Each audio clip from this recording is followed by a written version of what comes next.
Que Deus continue abençoando, meus irmãos. Que a graça de Deus esteja com você, com sua família, no seu trabalho. Que a graça de Deus esteja no seu salário. Que ele seja multiplicado, que dá para pagar todas as suas obrigações, sem você ficar apurado com nada, sem passar vergonha com os ímpios. Que Deus possa cumprir na sua vida o Salmo número 1, a árvore plantada junto ao ribeiro, cuja folha não murcha e dá seu fruto na estação certa, e tudo que faz prosperará. E que tudo que faz prosperará. Na mensagem, como a Umbanda prega por nome de a árvore noiva, ele prega essa mensagem, a árvore noiva. Ele fala que o Salmo 1 é a árvore noiva, aquela árvore plantada junto ao ribeiro, é a árvore noiva. E os ribeiros são os dons de Deus, ele fala. Os ribeiros são os dons de Deus. São as promessas de Deus. É o Espírito Santo, né? Aquele ribeiro. Que a árvore é plantada junto com ele. Porque uma árvore plantada na beira de um rio pode ter seca, ela nunca sofre dano nenhum. Porque a sua raiz está sempre úmida pelo rio.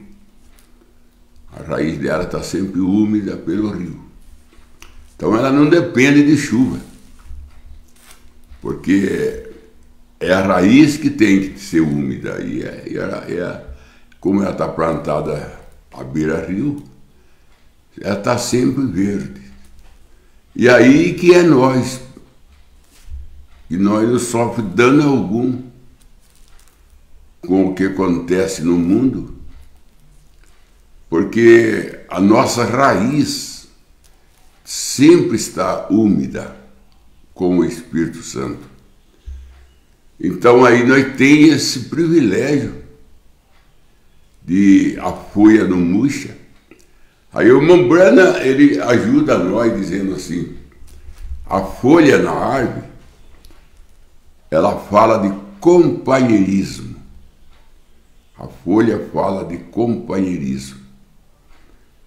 E porque a folha, nela se unir, ela faz sombra.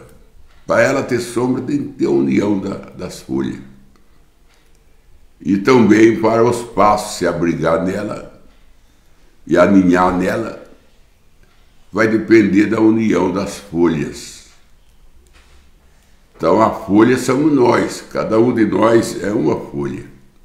E quando nós estamos unidos, então nós dá abrigo para os pássaros aninhar. E nós traz descanso, porque a sombra traz descanso. Aquele pai de família traz descanso para a esposa, traz descanso para o filho.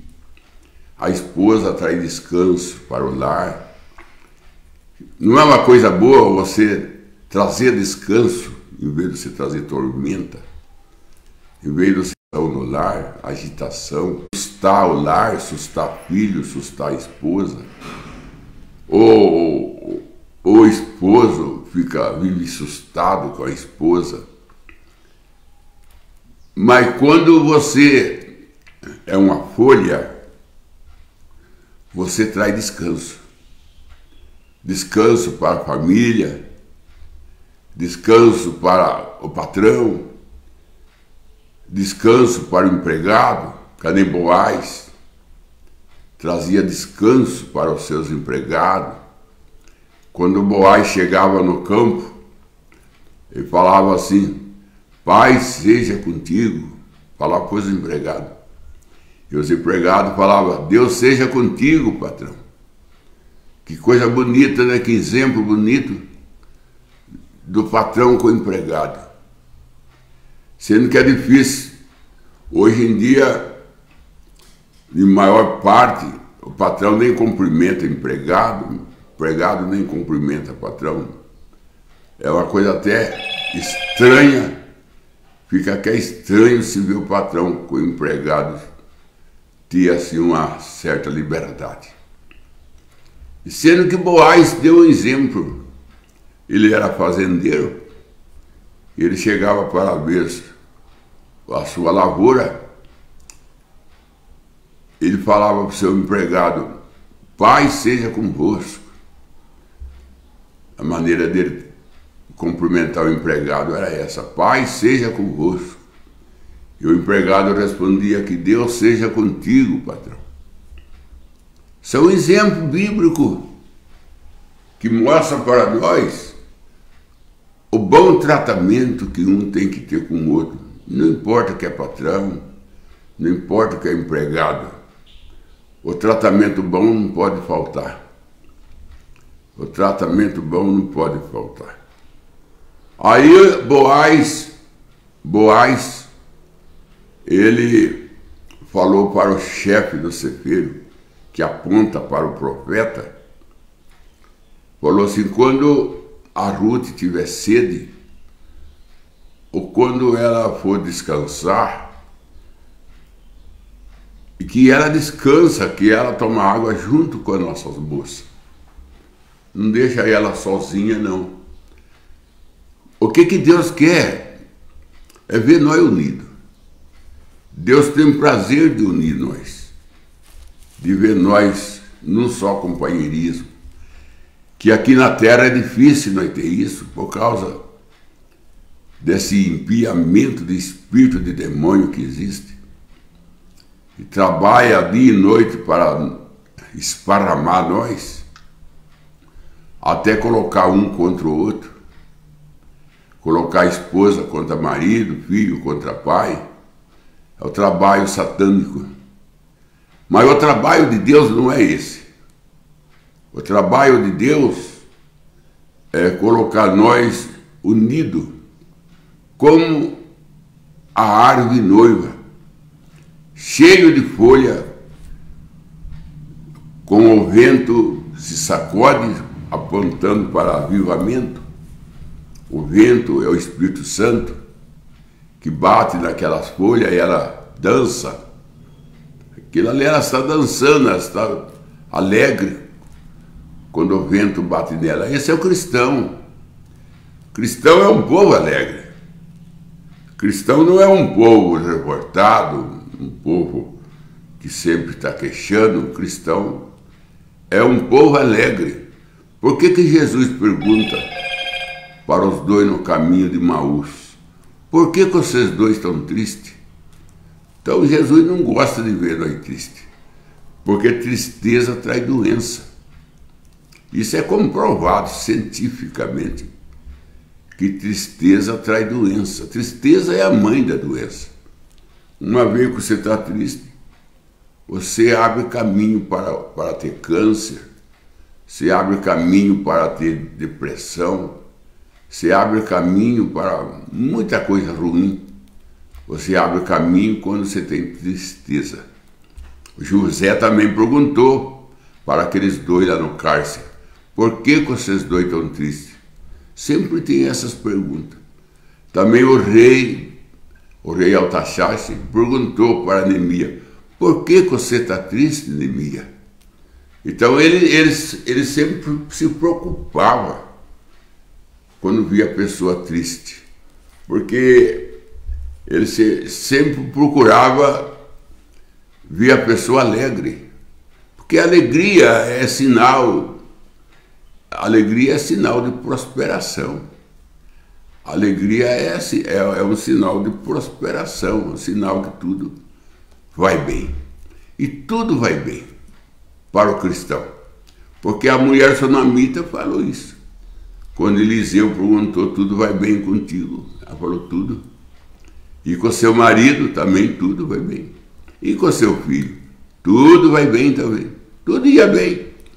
Mas o menino estava morto, mas ela disse que estava bem. Então estava bem, por isso citou, porque ela disse que estava bem. Então essa é a vida. A vida cristã é a vida mais bonita que tem no universo. É a vida cristã.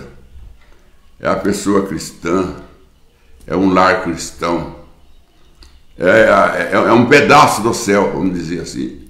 É um pedaço do céu aqui na terra. É um pedaço do céu aqui na terra. Um lar cristão.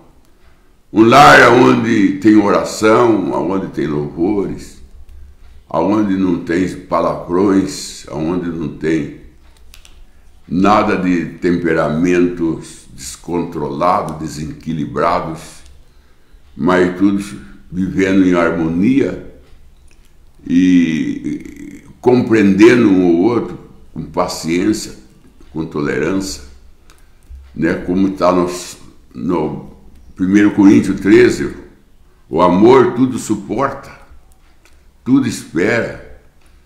Então o lar que tem um amor de Deus, amor divino, tudo suporta.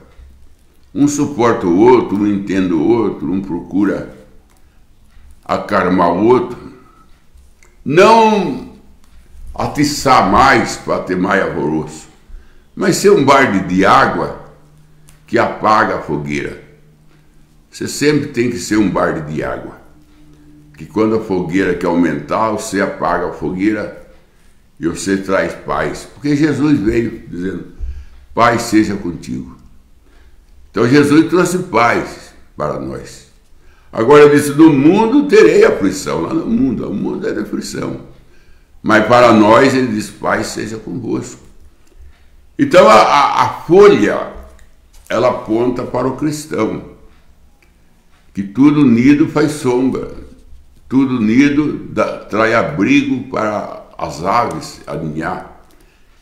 E o irmão Branham diz que a folha da árvore da vida, que serve de remédio para as nações, que está lá em Apocalipse, na mensagem O Futuro Lar Celestial, de Cristo e a noiva, o irmão Branham diz que a folha da árvore da vida, que serve de remédio para as nações, é nós. Nós somos aquela folha que serve de remédio para as nações. Veja bem que posição que nós somos colocados em ser remédio para a nação. Aí você vai na Bíblia, você vê que a sombra de Pedro curava. A sombra de Pedro curava.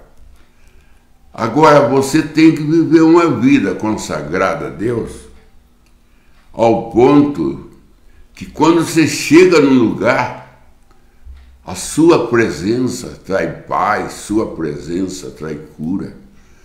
A sua sombra cura a pessoa, porque você é a árvore, você é a folha que é remédio para a nação.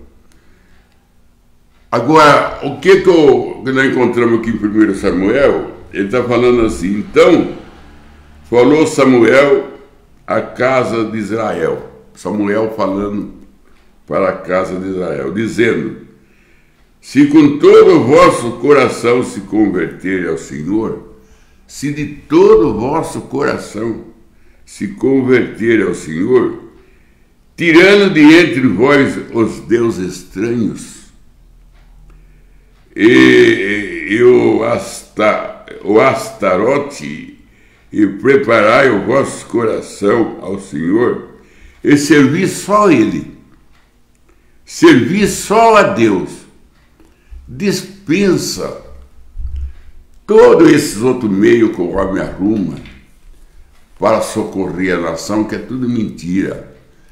Santo tal, Santa Luzia, é a santa que liberta, sara o olho, São Cristóvão, é o santo que apoia tal coisa. Esse aí é tudo o homem que arruma, tudo a igreja que arruma.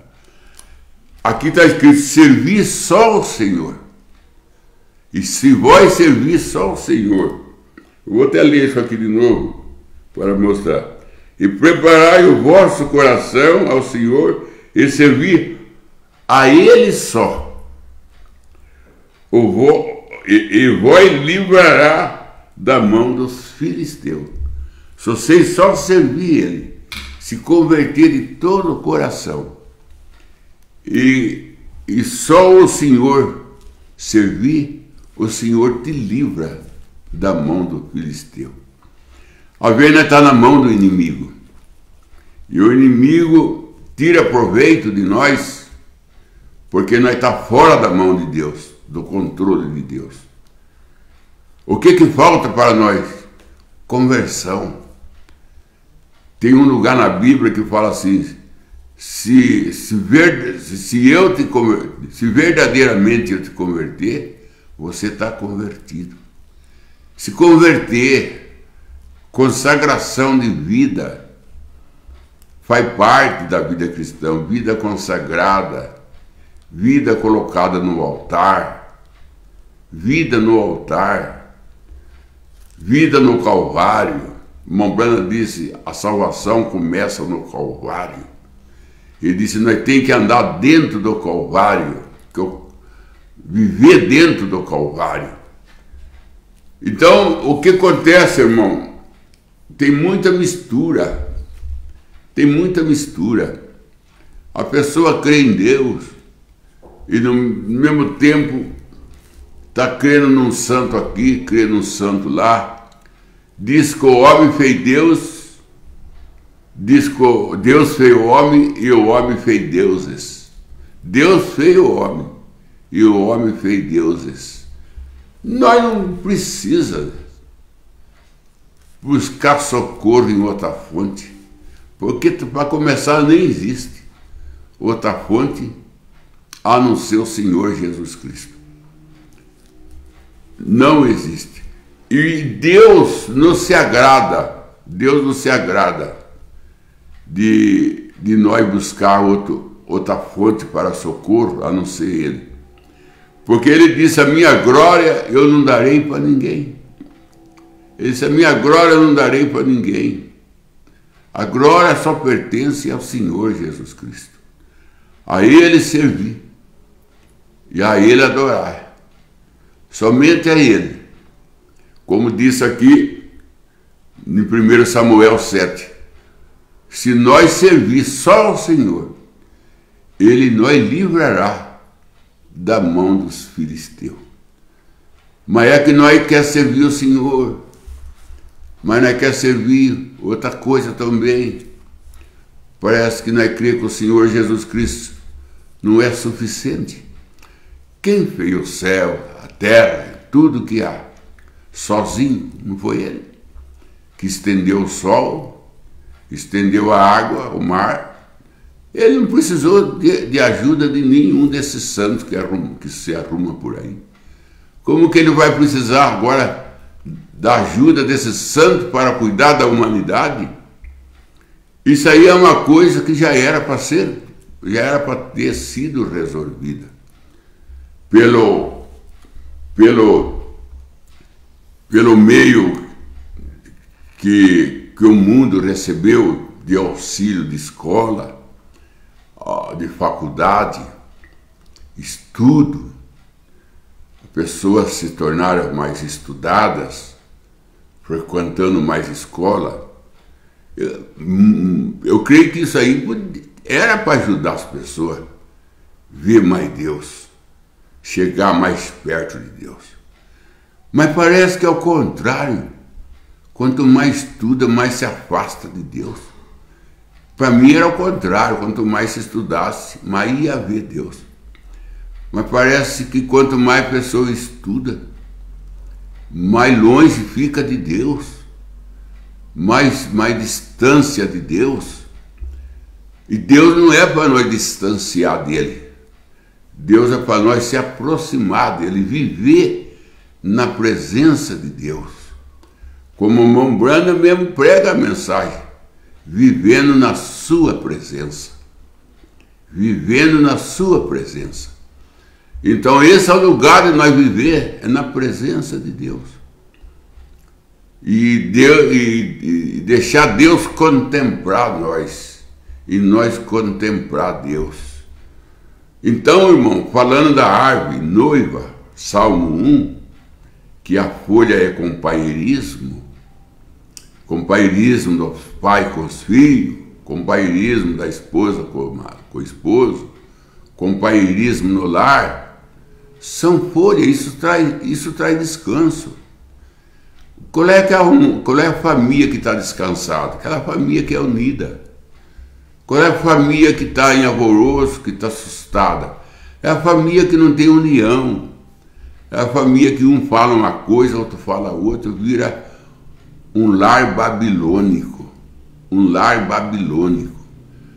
Que um tem uma voz, outro tem outra. Que um fala de pau, outro fala de pedra no mesmo tempo. Ninguém entende ninguém. É um lar babilônico. A esposa fala uma coisa, o marido fala outra. Filho fala outra. E vira uma Babilônia, a Torre de Babel. Vira lar, pode chamar o lar de Torre de Babel. Confusão só. E o que aconteceu com a Torre de Babel? Teve que parar. Não pôde continuar mais construir. Porque quando começou a ter confusão de língua, um fala uma coisa, outro fala outra, a torre parou. Assim também. Todas as coisas param, todas as coisas paralisam, o lar fica parado, o lar não desenvolve, não consegue prosperar na vida, não consegue ter nada. Fica parado o lar, fica se estragando. Por quê? Não tem união, porque não tem o mesmo linguajar, não fala as mesmas coisas. Um fala uma coisa, outro fala outra. Um quer uma coisa, outro quer outra. E fica a Torre de Babel e Torre de Babel. Quando começa a ter essas confusões de língua, para. Como parou a torre. Paralisou a torre. Tem lar paralisado. Tem lar que está na cadeira de roda. Lar na cadeira de roda. Não consegue andar, porque não tem união do marido com a esposa, não tem união dos filhos com os pais, não fala a mesma linguagem. Então vira Torre de Babel, paralisada. Então o irmão Branda diz que a casca da árvore é a cobertura dela. O irmão Branda diz que a casca aponta para o sangue do Senhor Jesus Cristo, que cobre. A casca é ela que cobre. Então a árvore ela tem folha para fazer sombra, para apoiar os pássaros, e ela tem casca para a casca conservar ela. E o irmão Bano diz que a casca é cobertura. E a cobertura é o sangue de Jesus Cristo. O sangue de Jesus Cristo é cobertura. Irmão, você já não viu falar, assim, pessoa falar, eu não tenho religião? Sabe por que a pessoa fala que ela não tem religião? Que ela nem sabe o que é religião. Se ela soubesse o que significa a palavra religião, ela não ia falar que ela não tem religião. Porque a palavra religião significa cobertura. E quem não tem religião está nu. Que nem está lá em 2 Coríntios 5, que nós tem um edifício esperando por nós, não feita por mão humana. Isso é se nós for encontrado vestido e não nu. Porque toda a cobertura é religião. A roupa que nós veste é uma religião que cobre o nosso corpo. A palavra religião significa cobertura. Se você fala que você não tem religião, você está querendo dizer que você está nu. Que você anda nu. E Paulo diz, se você está nu, não há edifício para você. Não tem jeito de você ser revestido do edifício, lá em 2 Coríntios, ele fala, falando da teofania, né? Ele está se referindo por esse corpo terrestre se desfazer. Nós temos um edifício esperando por nós, falando da teofania. Não feita por mão humana. Isso é, se nós for encontrado vestido e não nu. Se você fala que você não tem religião, você está falando, confessando que você está nu.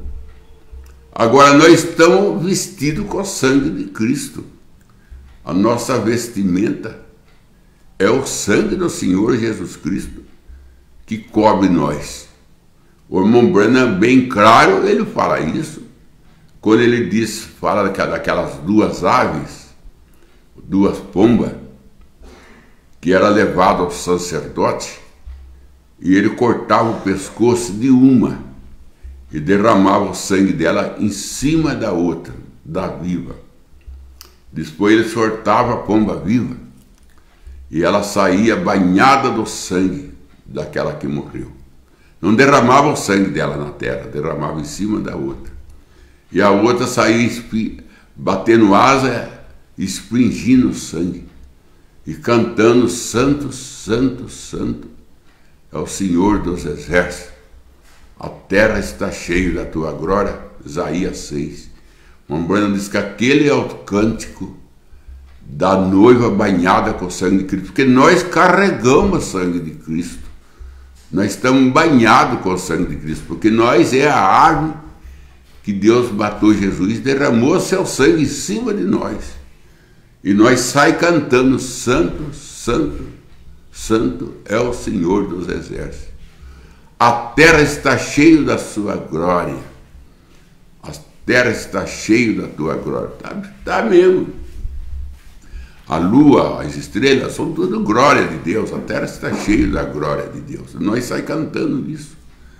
Então, o sangue é a nossa cobertura. Nós estamos vestidos com o sangue de Cristo.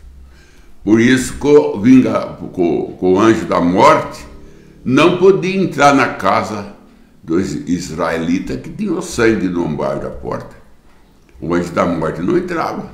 Naquela casa, o primogênito, que é a nossa alma é a primogenitura, é a nossa alma, ela é a primogênita. Ela não morre com o anjo da morte, não mata a nossa alma, porque o sangue de Cristo não deixa. O sangue de Cristo protege a nossa alma, baseado em Êxodo 12. E tem mais, meu irmão. A folha é companheirismo, a casca é cobertura. E aquela seiva, tem a seiva que corre dentro daquela veia da árvore, tem a seiva. A seiva é que anda dentro da árvore, dos galhos, dos ramos, a seiva, e ela leva vida para a folha, leva vida para o fruto, a seiva, chamado seiva. Como a Branham diz que quando chega no inverno, aquela seiva desce para a raiz e a árvore fica seca, porque ela corre do inverno, que o inverno mata. Quando vem a primavera, ela sobe toda da raiz para cima e a árvore volta a ser florida. A árvore volta a ser totalmente cheia de folha, flor e fruto, porque a seiva volta novamente depois que o inverno vai embora. Branham disse: é uma sabedoria que é dado à natureza que só Deus pode dar, de ela fugir da morte. A seiva foge da morte quando vem o inverno. Ela sabe que é uma estação que traz morte sobre a terra, e ela desce para a raiz, se esconde até o inverno acabar. Aí ela regressa na primavera. Aí o irmão Branham disse: nós teremos uma primavera aí na frente, aonde todos nós regressamos novamente com 18 anos e eternamente estaremos com Deus, olhando a natureza, porque o apóstolo Paulo disse: a natureza vos ensina. A natureza é uma Bíblia, ela é a terceira Bíblia de Deus, ela é a segunda Bíblia de Deus. Primeira Bíblia é o astro, segunda Bíblia é a natureza, a terceira Bíblia é essa de 66 livros que nós temos de papel, essa é a terceira. Então aquela seiva aponta para o Espírito Santo, aquela seiva aponta para o Espírito Santo, que o Espírito Santo é que vem trazendo vida para a folha, traz de volta traz de volta o fruto, o Espírito Santo. É aquela seiva que está na árvore. É o Espírito Santo. Aí o irmão Branham fala de uma quarta coisa que a árvore tem, que é o fruto. E pelo fruto conhecereis a árvore. Então o fruto é a quarta coisa que tem. E aí vem o irmão Branham e fala assim: Martinho Lutero, ele foi a folha. Martinho Lutero. João Wesley foi a casca, santificação. Martinho Lutero, justificação, foi a folha. João Wesley, santificação, foi a casca. O Pentecoste, a era pentecostal, foi a seiva, a era do Espírito Santo. E a nossa era é a era do fruto. Aí o irmão Branham disse: nós estamos no topo da árvore. Nós estamos no topo da árvore. Nós é o fruto. Porque o lavrador, ele precisa do fruto. Porque ele paga suas dívidas que ele faz com lavradores que trabalham na sua vinha. Ele tem que pagar esse lavrador, pagar a máquina que trabalha. E quem vai ajudar ele a pagar é o fruto. Ele vende o fruto e paga as dívidas. E vive do resto daquilo. Então nós somos o fruto. É nós que faz Jesus ser conhecido. Que eu, pelo fruto, conheço a árvore. Nós que faz o batismo do nome do Senhor Jesus Cristo ser conhecido. Por isso que quando entrou nós, nossa era, a era da noiva, irmão Branham, isso é a era da noiva. Tudo passou a ser conhecido. Batismo, Santa Ceia, comportamento do homem e da mulher, namoro puro. Tudo isso foi manifestado, tudo isso passou a ser conhecido por causa da presença do fruto, porque o fruto faz a árvore ser conhecida. Então nós viemos para trazer conhecimento da árvore noiva. Nós viemos trazer Jesus ser conhecido, porque até então todo mundo tinha Jesus como segunda pessoa e Deus sendo três pessoas. Mas a nossa introdução no mundo, a noiva, nós viemos mostrar que Jesus é Deus, que não tem três pessoas nem três tronos, há um só trono, e nesse trono só tem um Senhor. Isaías capítulo 6. Eu vi um Senhor sentado sobre um trono. Se Isaías viu, nós não estamos num grau maior do que Isaías. Isaías é um profeta de Deus. Então ele viu um só trono e um só Senhor. Agora quem vê dois, quem vê três, são pessoas que estão com o olho vedado, não conseguem ver. E há um só trono, um só Deus. Mas nós mostra isso para o mundo, porque pelo fruto conhece a árvore. E a árvore é conhecida por causa do fruto. E nós é o fruto. Então nós temos que trazer conhecimento ao mundo, irmão. Nós temos que mostrar o verdadeiro Deus ao mundo, o verdadeiro batismo, a verdadeira Santa Ceia, o verdadeiro comportamento do homem, o verdadeiro comportamento da mulher. Nós temos que mostrar o verdadeiro comportamento do casal, comportamento jovens, namoro puro. Quem tem que mostrar é nós, porque nós é o fruto. Sem nós, a árvore não é conhecida. Então que Deus te abençoe. Tenha uma boa tarde com o Senhor Jesus Cristo. É o que eu desejo de coração.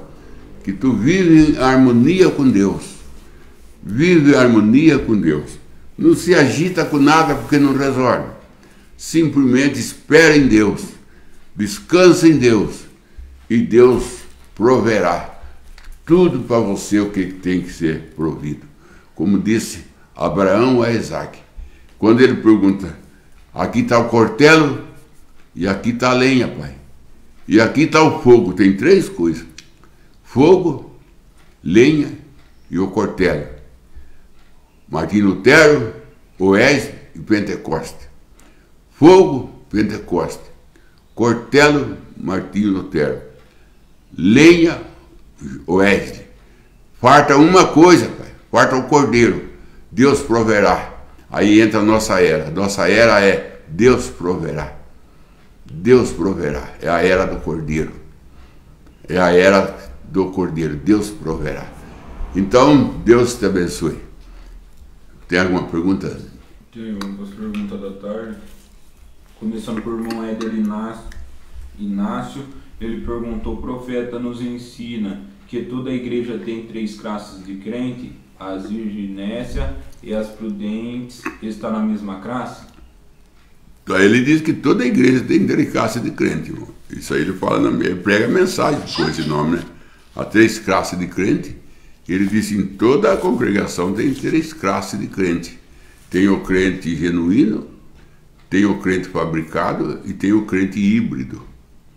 Tem o crente híbrido. Agora, se o irmão for na natureza, o irmão vai encontrar 3 tipos de flor. Você vai encontrar a flor do deserto, que é a original, que não depende de chuva, não depende de nada. Ela é bonita, é a mais linda flor que nós temos, é a do deserto. E ela não depende de tapinha na costa, ela não depende de nada, ela produz. Depois nós temos a flor híbrida, que é a flor que precisa aguar, precisa pôr veneno, senão ela junta bicho. É a flor híbrida, que é a flor enxertada. Depois tem a flor artificial, essa flor que é fabricada à mão, que é bonita, linda, mas ela não tem folha nova, ela não tem perfume, ela não tem vida. É 3 classes, tem 3 tipos de flor. Então a original, a híbrida e a fabricada. Então assim também tem 3 classes de crente. Por isso que é difícil, irmão. Por isso que é difícil. Porque se na igreja tem 3 classes de crente, são 3 classes de opinião, são 3 classes de desejo. Então o irmão Branham fala assim, dá escândalo. A outra classe fica escandalizada. A outra classe, a verdadeira, nem dá escândalo e nem fica escandalizada. Essa é a verdadeira. A verdadeira nem dá escândalo e nem fica escandalizada. Mas uma dá escândalo e a outra fica escandalizada. Mas tem uma classe que ela nem dá escândalo e nem fica escandalizada. Porque uma está na direita, a outra está na esquerda. E a verdadeira está no centro. Vamos para a próxima pergunta, agora do irmão Oliveira Marcelo. Ele pergunta: o que significa coar um mosquito e engolir um camelo? Obrigado, pastor, que Deus te abençoe. Isso aí que é o problema, meu querido Marcelo. Isso aí que é o problema do coar mosquito e engolir camelo. Havia pessoa tão exigente, irmão, com uma coisa, certo? É tão exigente com uma coisa, está coando um mosquito, é uma coisa que não tem quase significância nenhuma, enquanto ela está fazendo uma coisa absurda aí. Entendeu? Então ela está coando o mosquito, olhando o mosquito, preocupado com o mosquito, enquanto tem uma cascavel aí, enrolada para picar ela não vê. Está olhando no mosquito, esquecendo da cascavel.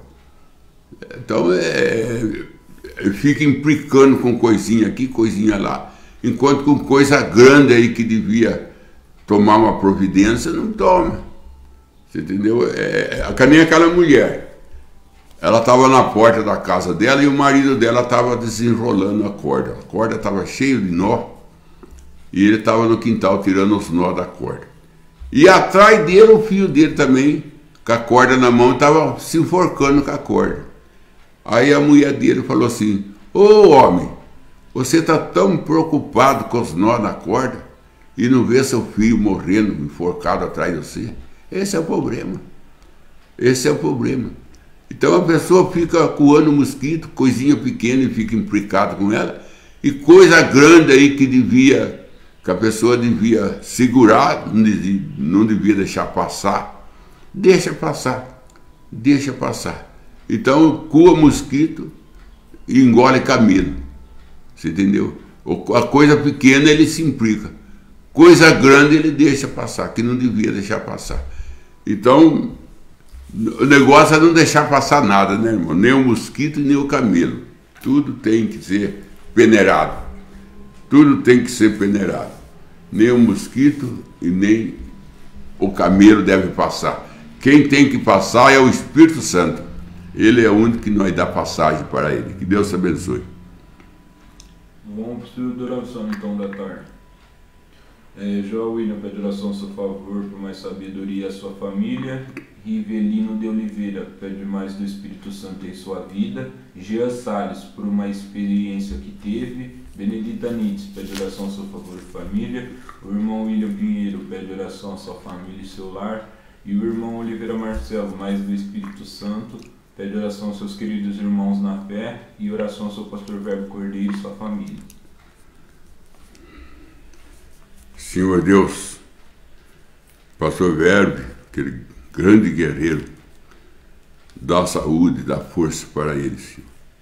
Para ele poder comandar sua igreja ali no Rio, que é uma igreja abençoada, e ela precisa dele.